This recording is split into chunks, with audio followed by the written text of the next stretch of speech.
Hi, I'm AJ Hogue, one of the teachers of Learn Real English, and welcome to our video course. Now, let's get started with rule number one, or secret number one. And rule number one is to always learn English phrases. And to never study just individual words. So, in this course, we're going to teach you a totally new way to learn English, a totally new way to study English so that you can speak English quickly, easily, automatically, powerfully, confidently. So, what's the old way of learning English? You know it because you learned it in school, you've been using it for years and years and years. You sit in a classroom, you've got a textbook, you memorize lists of vocabulary words, you study lots and lots and lots of grammar rules. You do lots of reading and little fake conversation drills and activities. And this is the traditional old way of learning English, but we have a totally new and different way of learning it. And we're going to teach you each part of that, one part every day for a full 7 days. So let's start with part one, secret one, rule number one. Learn phrases, not individual words. Now, of course, a phrase is a group of words. It's a group of words that naturally go together. This is very important. You see, when you only study individual words, you are doing a number of things that make learning difficult. Number one, when you study just an individual word, like a vocabulary, something in a vocabulary list, or even in your notebook, you write one single word and then you write the meaning or the translation. Here's the problem. That word has no connections to anything else. Therefore, it's difficult for your brain to remember it. That's why you have to keep repeating again and again. You look at that list and you try to memorize it. And then the next day you forget, and then you go back and you try to memorize it again, and again, and again, and again, and again, and maybe after a very long time you might remember it. But most likely you're going to forget it, especially long term. And yet that's the way most students are learning English and studying vocabulary. Here's another problem with just learning single words. When you study just single words, you're not learning any grammar. But when you study phrases, you are actually learning grammar. It's a kind of an effortless, easy way to learn grammar. You don't need to think about rules.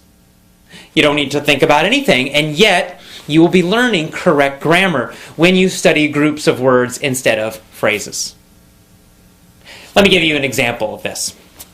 Let's just, take any phrase like, or I'll go to a simple sentence. He was a bad dog. He was a bad dog. Now, let's imagine that you're a new English student and, the word bad is new for you. Of course, I know you know it, but let's just imagine you go way back to the very beginning, your first year of learning English, and bad is a new word. Now, the normal way of studying that, you would write it down, bad, it would be in a little, a list, and then you would study, bad means not good, bad means not good. You'd probably translate it to your own language. And then after lots and lots and lots of time, maybe you would remember it. Well, using our system, you do something very different. You would write down that whole phrase. He was a bad dog. It's actually a full sentence. Or you could just write down, was a bad dog, or he was a bad dog, whatever. And then every single time you study or review, you would always study the full, complete phrase. You would never just study that word bad. You would study the whole thing. Now, by doing that, you're getting free grammar. How do you know? Well, because first of all, you're getting that verb, was. Right? Was. And that's just going to stick in your brain. He was, he was, he was. You're also learning articles. You don't need to remember what that means. You don't have to even worry about it. And yet you know that it's correct to say, in this situation, a bad dog. He was a bad dog. Some people say a. He was a bad dog. Both pronunciations are correct. So he was a bad dog. He was a bad dog. A lot of students have problems. When do I use or a? When do I not? When do I use the? and you're trying to memorize all these super complicated rules and situations for it, forget that. It's too complicated. You'll never remember it. Just study phrases, and you'll start to feel when to use it, when it's correct, when it sounds correct, and when it sounds strange, when it's not correct to use those things. And of course, this is true for all grammar, all phrases, all vocabulary. By studying a full phrase, or even a full sentence, always, always, always, you're going to get lots of grammar. You're going to learn which vocabulary words go together naturally, and you're going to know when to use them in which situations. Because sometimes, for example, there might be a situation where there are many words that mean the same thing, and yet we typically use one of them. Like, we might say, he was a bad dog. That's a common phrase. A bad dog. Bad dog. We use that word bad to describe a dog who's naughty, who's not good. But we don't usually say horrendous. Now, horrendous means super, super bad. Really terrible. And yet, we don't usually say he was a horrendous dog. It sounds strange. Even though the meaning is basically correct, yet in normal, real English, not textbooks, but real English, we just don't use that word to describe dogs. Not usually. I don't know why. There's no real rule about it. It's just that's what we usually do. And every language has these kinds of word combinations that are more common, and other word combinations which just aren't used typically. How do you learn that? Well, you can't learn it from any rules, because there are no rules about that. You have to learn it by studying phrases always. Always, always, always study phrases, review phrases. Whenever you learn a new word, don't just write down that individual word. Write down the full phrase, or even better, the full sentence that it's in. Always include the words that are around it. This is going to help you improve your English speaking ability much, much, much faster.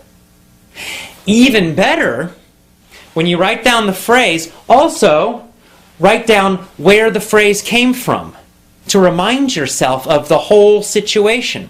So you might, let's say you find a new word in a newspaper article. Well, first of all, let's say the word horrendous. You're reading a newspaper article, or you're listening to the radio, you hear that word horrendous. That's new, what is that? And you write it down. But you're not going to write down just that single word, you're going to write down the whole phrase that it was in. And then you're also going to make a note, you're going to put down, this came from a newspaper article about the economy.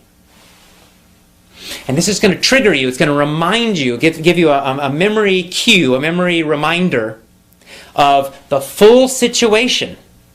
So now you're not only getting just this single word, you're getting the full phrase or sentence that it's in, and you're also reminding yourself where that sentence came from. What was the general topic? What was the general situation?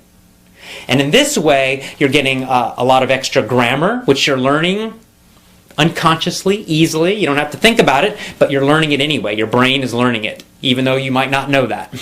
And you're also learning when certain phrases and certain words are used and when they're not used. You're learning which situations it's used or they are used in, and you'll of course know that in other situations you don't use it. Because as you learn more and more and more phrases, you begin to get this feeling of correctness, and you begin to know when to use certain words, how to use them, and you're also how to use the grammar correctly as well. This is so important. It's such a simple, simple little secret, a simple little trick, a simple little rule, and yet it can totally change the way you speak English and learn English. It's very, very important. So never, never, never study just an individual word, one word. Always study the phrase or the sentence, and always, always, always make a note where it came from. And you want those phrases and sentences to come from real English, which we'll talk about more later, not from textbooks. Here's another advantage of studying phrases and full sentences and always knowing the situation that they came from. Phrasal verbs. You guys know about them. You know all about phrasal verbs. They're a frustration for so many students, right? To be knocked out or knocked up have totally different meanings, right? Knocked out is a phrasal verb. It's a two-word verb. It's a verb phrase. And to be knocked out means to, like, it's like in boxing or sports. You get hit and you go, it's like you're asleep, right? Boom, knocked out on the floor. To be knocked up means to become pregnant. And we use that for women. Now, there's no way if you just look at the individual words to know the meaning. Right? Knocked out, knocked up. It's not logical. You just have to learn each one individually. But if you just try to study lists and lists and lists of phrasal verbs, you're going to become very confused. You'll start confusing one with the other. You're going to forget. And it's horrible, and you don't want to do that. It's not effective. It doesn't work. But if you learn those phrasal verbs from real situations, real sentences, real articles, real audios, real speech, and then you always study them in the whole sentence, so then you know the situation, right? If you get the whole sentence, the fighter knocked out the other fighter. And you're always studying that full phrase or sentence. The fighter knocked out the other fighter. You're going to just naturally know, you got that word fighter in there, helps you to remember the situation. And it helps you to remember the meaning of that phrase, knocked out. Or you could say, the woman got knocked up by her boyfriend. Right? So now you're like, oh yeah, boyfriend. It gives you a clue, gives you an idea of the meaning of that phrase. And you'll know that you always use that phrase in situations that describe pregnancy. This is much better than studying lists and lists and lists of phrasal verbs. So, what's our first rule? What's our first secret? Always, always, always study phrases, groups of words. Always write down a note about where the phrase came from to remind you of the situation. And no more, never again, study just individual words. And that's all. That is powerful secret number one, rule number one for learning to speak fantastic, amazing English. Start using this rule immediately today. Okay? We'll see you tomorrow for rule 2. Bye-bye.